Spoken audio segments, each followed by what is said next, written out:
স্থিতি বিনাশনং শক্তিভূতে সনাতনী গুণাশ্রী গুণময়ী নারায়ণী নমস্তে। অখণ্ডমণ্ডলাকারং ব্যক্তং যেন চরাচরম তৎপদং দর্শিতং যেন তস্मै শ্রী গুরবে নমঃ।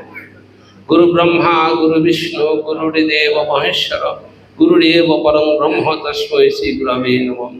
হে কৃষ্ণ করুণা সিন্ধু দীনবন্ধু জগৎপতে গোপেশ গোপিকাকান্ত রাধাকান্ত নমস্তুতে।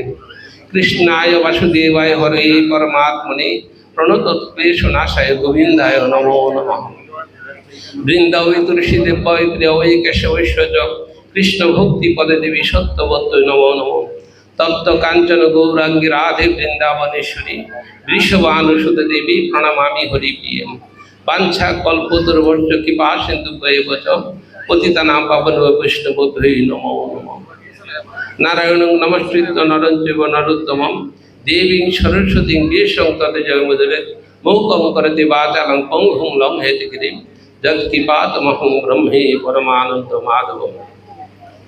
আজকের আসন্ন শারদীয় দুর্গা উৎসব উপলক্ষে আয়োজিত মত বিনিময় সভার সম্মানিত সভাপতি, উপস্থিত প্রধান অতিথি, প্রধান বক্তা এবং বিশিষ্ট অতিথিবৃন্দ, উপস্থিত মঞ্চে সম্মুখ উপস্থিত অতিথিবৃন্দ, পূজা উদ্বোধন ফ্রন্টের বিভিন্ন পর্যায়ের নেতৃবৃন্দ, নারায়ণগঞ্জের বিভিন্ন সংগঠনের নেতৃবৃন্দ এবং ভক্তবৃন্দ, সকলকে আজ এই শারদীয় প্রাতে সকলকে অগ্রিম শারদীয় শুভেচ্ছা, প্রীতি এবং মূলক শ্রদ্ধা ভক্তিপূর্ণ প্রণাম নিবেদন করছি।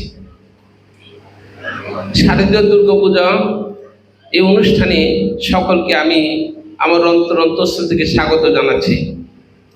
যেহেতু শারদীয় দুর্গা উৎসব উপলক্ষে মত বিনিময় সভা, আমি নারায়ণগঞ্জে যারা পূজার সাথে জড়িত সবাই জানেন, বিগত প্রায় 20 বছর যাবৎ সাত্ত্বিক পূজা নিয়ে আমি প্রচারণার কাজ করছি এবং করেছি বিভিন্ন সময়। এবং বিশেষ করে আমলাপাড়ার যারা যেমন অভয়রে আছে জানেন যে আমি সাত্ত্বিক পূজার ব্যাপারে যে প্রচারণা সেটি আমি তখন আমি যখন একা একাই প্রচারণা করতাম আমাকে অনেকে পাগল বলতো। আজকে এই সাত্ত্বিক পূজার বিষয়টি সারা বাংলাদেশে একটি জাগরণ সৃষ্টি করেছে। কেন আমরা সাত্ত্বিক পূজা করব এবং কেন সাত্ত্বিক পূজা আমাদের জন্য বিশেষভাবে প্রয়োজন, আমি এই প্রসঙ্গে সংক্ষেপে কিছু আলোকপাত করার চেষ্টা করব।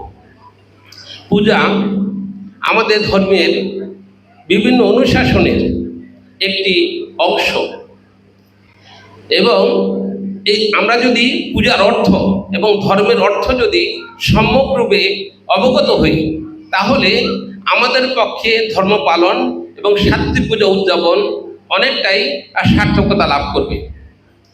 আমরা ধর্ম শব্দটিকে অত্যন্ত অর্থাৎ কি বলবো সংকীর্ণ দৃষ্টিভঙ্গিতে দেখি।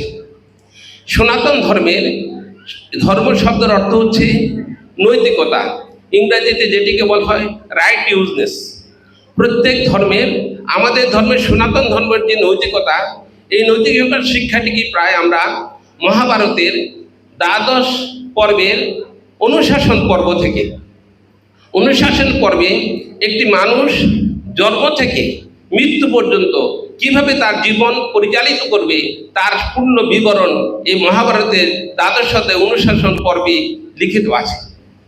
যখন কিছুক্ষণ আগে ছোট্ট বাচ্চাটি একটি গীতার শ্লোক পাঠ করেছেন, সর্বধর্মানা পরিত্যাজ্য মামেকং শরণং ব্রজ, এখানে ভগবান শ্রীকৃষ্ণ একটি ধর্ম শব্দ ব্যবহার করেছেন।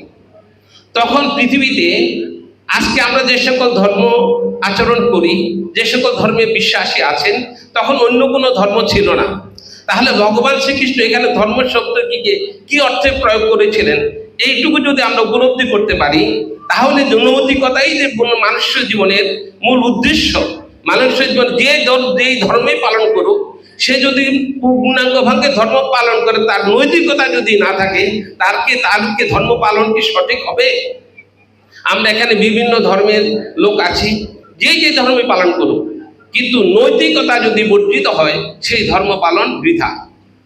আর এই সনাতন ধর্মের পূজা হচ্ছে আমাদের যে সকল ধর্মীয় আচরণ আছে, ধর্ম আচরণের মূল উদ্দেশ্য হচ্ছে আমাদের ভগবানের কাছে আমাদেরকে পৌঁছে দেয়া, এবং পূজা হচ্ছে তার অনেকগুলো মাধ্যমের মধ্যে একটি মাধ্যম। সেই পূজাটি যদি আমরা সাত্বিকভাবে না করি, সেই পূজাটি যদি আমরা শুদ্ধ আচরণে না করি, তার উপকরণাদি যদি আমরা শুদ্ধ উপকরণ ব্যবহার না করি, তাহলে সেই পূজাটি কখনোই অর্থাৎ সার্থকতা পর্যবসিত হবে না। এবং পূজা আমরা বলছি দুর্গা পূজার পাশাপাশি বলছি দুর্গা উৎসব। এই পূজাটা উৎসবে কখন রূপান্তরিত হয়? এই যে আমরা এখানে প্রত্যেকে আলাদা আলাদাভাবে ধর্ম বিষয়ে আলোচনা করি, কিন্তু আজকে আমরা কেন হাজারো লোক একত্র হয়েছি। এই একত্র হওয়ার পরে এই যে একটা অনুভূতি তৈরি হয়েছে, প্রত্যেকের ভিতরে যে আনন্দের একটা উদ্গীরণ তৈরি হয়েছে, এটি প্রকৃতপক্ষে উৎসবের বহিঃপ্রকাশ। এবং আমরা যখন দুর্গাপূজা করবো, দুর্গাপূজা হচ্ছে সার্বজনীন উৎসব, ব্যক্তিগত উৎসব নয়। এই দুর্গাপূজা যখন আমরা সবাই মিলে ভক্তি ভরে শুদ্ধাচারে শুদ্ধ উপকরণে যখন মায়ের ভজনা করব এবং পূজা শব্দের আবিধানিক অর্থের সাথে সংশ্লিষ্ট হয়ে যখন আমরা পূজা উদযাপন করব, তখনই এটা উৎসবে রূপান্তরিত হবে। পূজা শব্দের আবিধানিক অর্থ হচ্ছে আত্মনিবেদন, অর্থাৎ ভগবানের কাছে ভক্তিভাবে নিজেকে সমর্পিত করা। এই যদি পূজা আমরা আয়োজন করলাম, যদি মায়ের কাছে যদি ভক্তি করে একটু প্রার্থনা করতে না পারলাম, শুধু যদি আমরা উপাচার এবং ঐশ্বর্য প্রদর্শনের প্রতিযোগিতায় লিপ্ত হলাম, তাহলে সেই পূজার সাত্বিকতায় সেটাকে রাজসিক পূজা বা তামসিক পূজা। পূজার তিনটি প্রকরণ আছে, একটা হচ্ছে সাত্বিক, রাজসিক এবং তামসিক।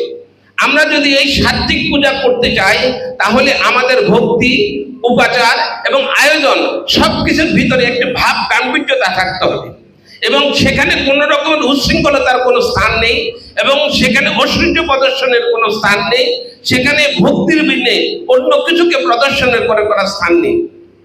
তাই যারা এখানে সমবেত হয়েছেন, বিভিন্ন পূজা মণ্ডপের প্রতিনিধিবৃন্দ, সকলের কাছে আমার বিনম্র অনুরোধ, পূজার যে সাত্বিকতা সেটিকে বজায় রেখে আপনারা পূজা উদযাপন করবেন, এবং তার ফলে যে আনন্দ উদযাপিত হবে সেকে আমরা সকলে ভাগাভাগি করব। ধন্যবাদ সকলকে।